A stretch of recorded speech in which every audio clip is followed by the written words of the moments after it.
Donc voilà, j'ai reçu un nouveau CG 634 de l'armée canadienne, grandeur large, et je veux convertir ce casque en mon casque qui va être opérationnel.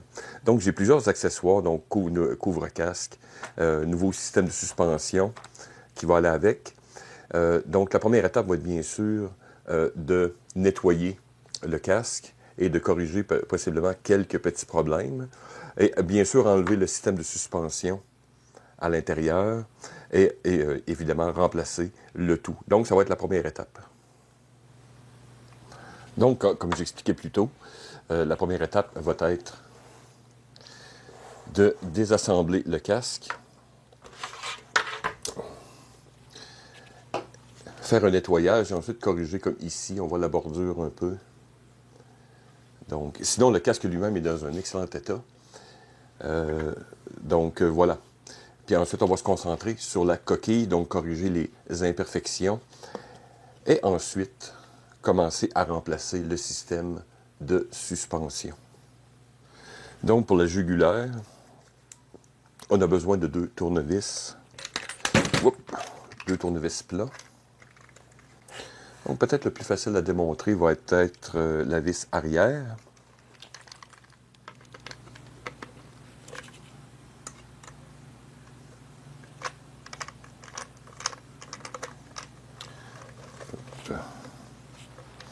Et voilà.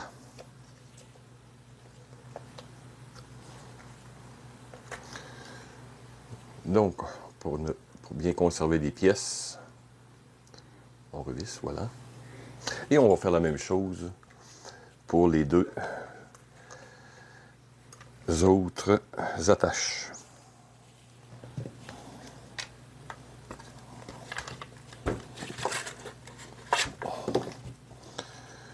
Et voilà nos trois vis. Et bien sûr, on enlève la jugulaire. Ce qui nous donne accès à l'ensemble du système de suspension. Première étape. Donc, on a la fameuse bande de plastique. Il y a un grand nettoyage à faire dessus. La bande de cuir ajustable à l'intérieur et ce qu'on appelle le beigne. Donc, voilà. Et vous avez la mousse d'absorption sur le dôme, sur la couronne, comme on dit. Et voilà. Et maintenant, ce casque va être nettoyé. Donc, rien de très compliqué. On va le traiter comme une pièce de vaisselle régulière. À l'eau chaude.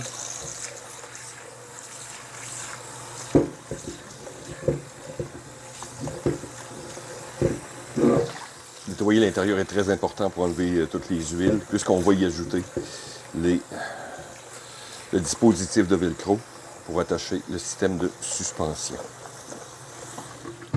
Et voilà, pas plus compliqué que ça. Maintenant, on va l'essuyer et le laisser sécher. Donc voilà, on va essuyer rapidement. Et on peut bien sûr accélérer les choses avec un sèche-cheveux.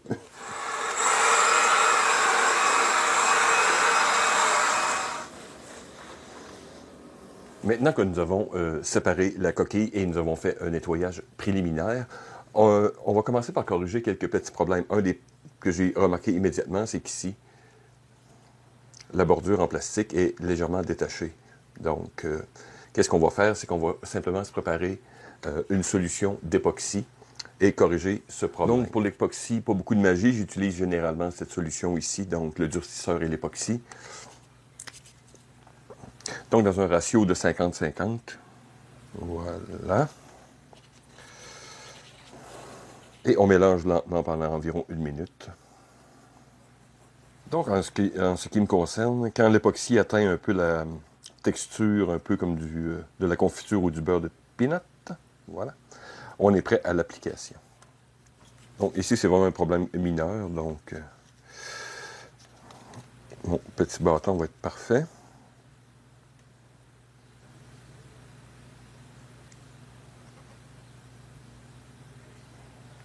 Donc, voilà. On referme lentement. sceller la fermeture. Et maintenant, on va tenir, garder compressé pendant un certain temps. Et attendre, bien sûr, que l'époxy soit complètement sèche avant de passer à l'étape suivante. C'est vrai, pendant que j'y étais, pendant que j'avais de l'époxy sortie. Le système de jugulaire est en 3 points et mon harnais, mon nouveau harnais est en 4 points. Donc, je vais sceller ici le trou pour la vis, puisqu'on va percer 2 trous plus tard. Donc, je vais utiliser mon restant d'époxy pour fermer mes trous.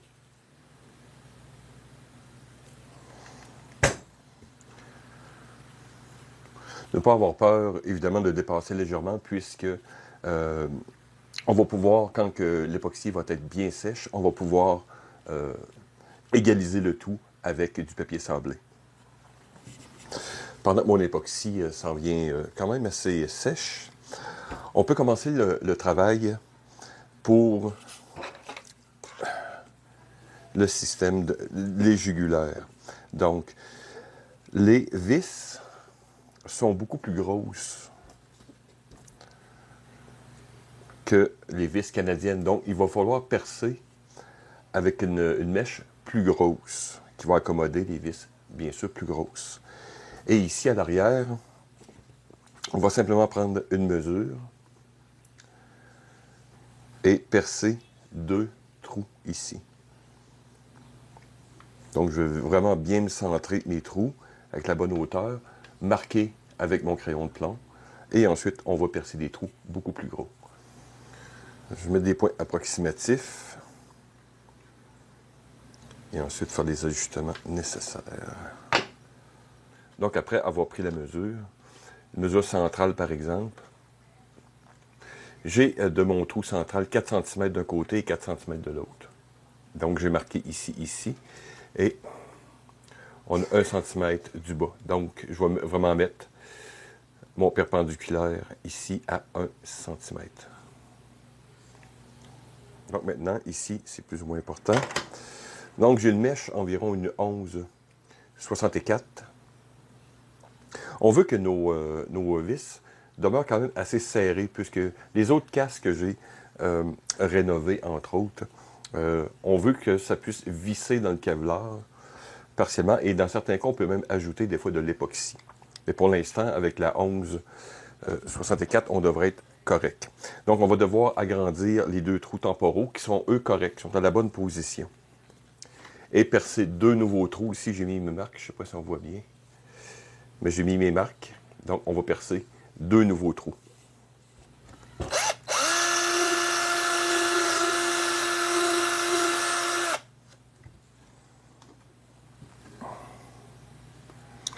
Bon, il faut prendre une mèche un peu plus grosse. Donc, je crois qu'avec 7,32, on devrait être correct.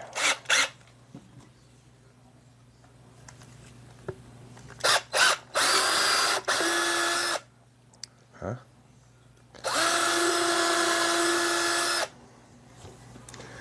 Et voilà. On va faire un test de vis pour s'assurer que tout va être très solide. On le sent très bien ici là, avec la 732, c'est parfait. Regardez, la vis est très serrée dans le Kevlar.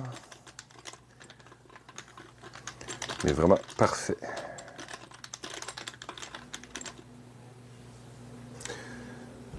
Donc, 7,32. Et maintenant, évidemment, on va terminer tous les trous.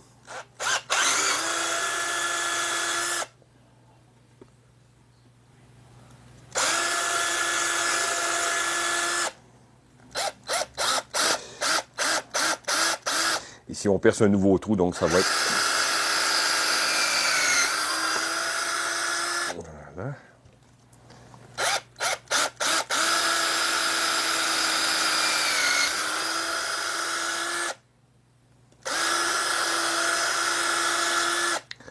Voilà. Maintenant, on va tester avec nos vis et s'assurer que tout est bien. On va faire un petit nettoyage avant.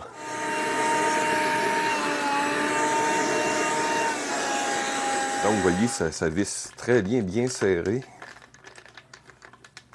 Et le résiduel que vous voyez est une bonne chose puisque ça augmente, comprenez-vous, le niveau de compression et de prise de la vis. Donc, et voilà, parfait. toutes nos vis rentrent extrêmement bien. Maintenant, on peut faire un test avec le système de jugulaire. Ce système est une copie, on pourrait dire quasiment du vrai ACH. Donc, on a une espèce de prise que l'on emboîte ici, tout simplement. Et on visse. Donc, voilà.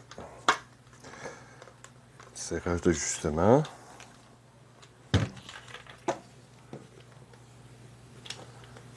C'est extrêmement bon niveau, extrêmement solide. Donc voilà, premier test initial. On peut voir les 4 vis, le système. Je l'ai déjà éprouvé, ce système-là, sur mon autre casse, à l'entraînement et tout. Donc c'est extrêmement fiable, très efficace. Maintenant, on peut commencer à prendre quelques mesures pour le système de suspension à l'intérieur.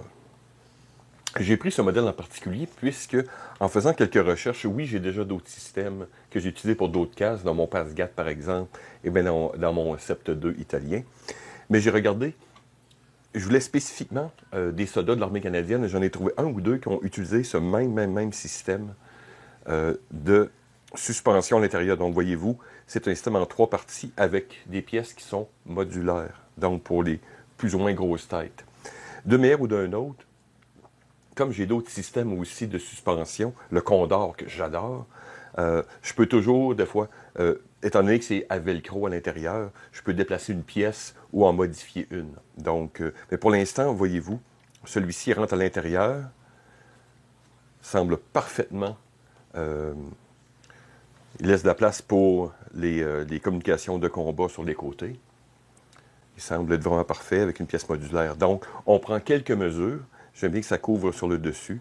Et ensuite, on va commencer à marquer pour placer les velcro. Et quand vous achetez un kit, vous avez souvent ces kits de velcro qui viennent avec. Je vais enlever les morceaux auxiliaires pour l'instant. Puisque j'ai la grosse tête, et ça se peut que j'en ai pas vraiment de besoin. Donc voilà, ça va être beaucoup plus facile maintenant pour prendre des mesures. Donc je vais commencer par l'avant ici. Donc il arrive vraiment bien ajusté avec le côté. Donc vraiment un ici, 2, 3, 4, 5. On peut même ajouter. Donc un en dessous ici, un sur le côté. On peut le faire, comme je vous dis, là, pratiquement à l'œil. Donc 1, 2, 3, 4. On peut en mettre 4 ici à l'avant. Voilà, on va commencer par en mettre 4 ici. Donc lentement et sûrement, on prend son temps. Évidemment, tantôt, j'ai préparé ma surface. Et vous pouvez bien sûr, pour en être sûr, mettre un dégraissant ou simplement de l'alcool. Voilà. Et pour être sûr, on vérifie à mesure. Donc, parfait. Donc, vraiment, maintenant, un en dessous, un dessous. Hop.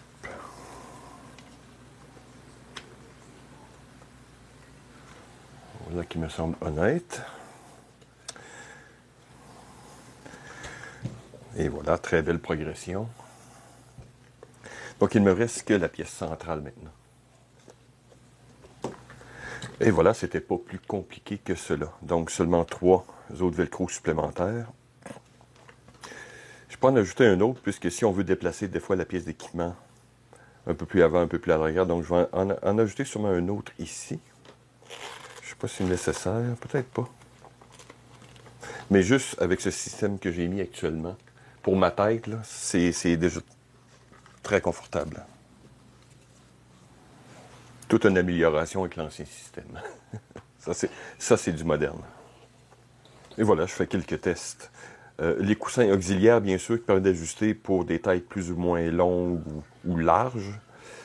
En ce qui me concerne, c'est un casque qui est large. Et avec les auxiliaires de même, on sent vraiment que le casque est sécure sur sa tête. Ça, je peux vous le dire. Et c'est très confortable. L'autre étape, je vais laisser aller, va être Bien sûr, le couvre-casque, c'est un couvre-casque du casque américain, le ACH ou Mich 2000. C'est des casques qui étaient, au niveau de la forme, extrêmement similaires au CG 634.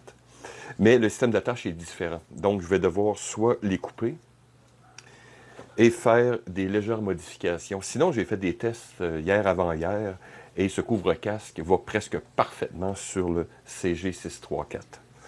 Donc, comme peut-être mes autres aussi, je peux utiliser, donc je peux enlever plusieurs de ces velcro et ensuite soit les rattacher ailleurs ou peut-être prendre un ancien système. Comme je vous dis, il y a plusieurs manières de le sécuriser de manière professionnelle sur le casque. Donc, je vais évaluer la chose. Donc, voyez-vous, quelques ajustements ici. Il va manquer à faire des ajustements sur le côté, par exemple. Voyez-vous, les velcro ne sont pas aux mêmes endroits. Donc, qu'est-ce que je vais faire? C'est que je vais enlever tous ces velcro et en faire un système ajusté avec le système actuel que j'ai sur ce casque. Donc, pour faire ça propre, comme je vous dis, je suis habitué avec la couture. Donc, c'est très simple. Il s'agit d'ouvrir simplement ici. J'utilise souvent, exemple, une lame. Et ensuite, recoudre à l'intérieur ou peu importe. Donc, enlever chacun. Donc, ça va permettre d'avoir... Parce qu'ici, ce couvre-casque a une corde à l'intérieur qui peut s'ajuster ici. Donc, je vais essayer de préserver ce système-là. Donc, j'en ai 6 à enlever. Donc, allons-y.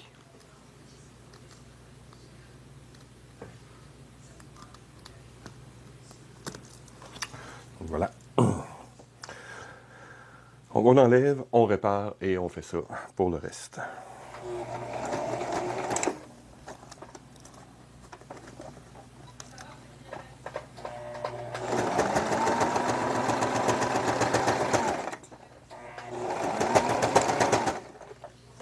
Voilà. Poursuivons. J'ai terminé d'enlever tous ces velcro. Un petit test d'intégrité. Bon, tout semble correct. On va faire un fit test, comme on appelle. Bon, voilà, regardez. Le couvre-casque tient, épouse très bien la forme. Avec la corde en arrière, je crois que je n'aurai pas besoin de faire d'autre chose. Sauf le seul ajustement que je pourrais faire, c'est au niveau ici des tempes, des temporales. Faire ce que j'avais fait sur un autre casque, simplement mettre une bande de velcro à l'intérieur qui s'attache ici tout simplement. Sinon, le reste avec la corde du couvre-casque qui rentre extrêmement bien. Je crois qu'il n'y aura aucun autre ajustement à faire sur ce casque. Donc, je vais aller prendre des mesures pour un velcro. Ici, vraiment au coin, pour donner le look encore plus professionnel.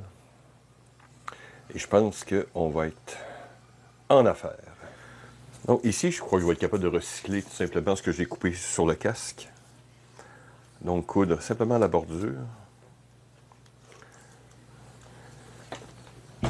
Et à l'intérieur, soit utiliser déjà les coussins à velcro, ou utiliser, peut-être mettre une moitié, donc les couper en deux, et mettre une moitié ici. Donc voilà, faisons cela. Ici, je m'assure exactement de l'endroit où je veux mon velcro. Disons ici. Je vais prendre mon marqueur de couture.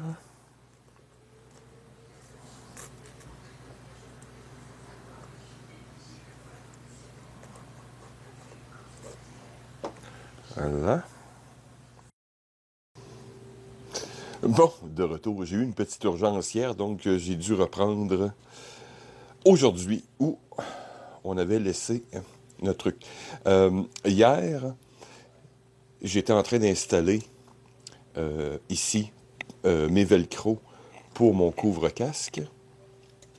Et je me suis rendu compte que la pièce que j'ai recyclée avait le velcro mâle d'un côté, ce qui était correct, mais ensuite je me suis rendu compte que ça accrochait et ça faisait du bruit. Donc j'ai dû remplacer la pièce par du velcro femelle normal. Voilà. Et j'ai ajouté, comme je vais expliquer, simplement un coussin velcro stratégiquement placé. Donc, le positionnement était relativement délicat puisque ça passe directement en arrière du point de l'appui de la sangle. Donc, juste ici, un peu dans la courbe, mais c'est parfait, il n'y a aucun problème, ça ne nuit absolument pas aux communications tactiques ou au reste du casque qu'on voit de l'autre côté. Voilà, tout passe très bien, ça accroche dans aucun coussin et tout demeure mobile. Donc voilà, c'est presque terminé maintenant. Le système de suspension des jugulaires est installé. J'ai eu le temps amplement hier de m'amuser et de tester la mobilité avec les coussins intérieurs. Donc, si je porte aucun équipement, donc je peux ajuster les coussins noirs que vous voyez, là, les enlever ou les remettre. L'ensemble actuellement est très, très confortable. Les coussins de fond sont très solides. Les noirs sont peut-être un peu moins. Mais comme je vous dis, j'ai 2 kits complets. Mais celui du fond de support est vraiment très bien. Donc, ça ventile aussi, comme je vous dis, bien. Comme je vous dis, c'est modulaire, donc on peut déplacer, enlever des pièces. Et vu que mes velcros sont déjà en place, on peut littéralement changer pour un nouveau système de coussin, par exemple. Donc, le voilà dans toute sa gloire maintenant. Bien ajusté, avec la bande. Et on peut bien sûr y ajouter des accessoires maintenant. Ici, on a la poche, par exemple, pour batterie NVG. Les attaches ici, pour bien sûr, pour les lunettes, par exemple. Donc, dans l'ensemble, on conserve les propriétés du CG634. Toute la balistique n'est pas affectée, mais pas du tout. On a un look beaucoup plus moderne, beaucoup plus confortable, donc on réduit énormément la fatigue au combat ou à l'entraînement. Donc voilà, c'était pour vous présenter comment faire une mise à jour moderne du CG634. Merci de m'avoir écouté. À la prochaine.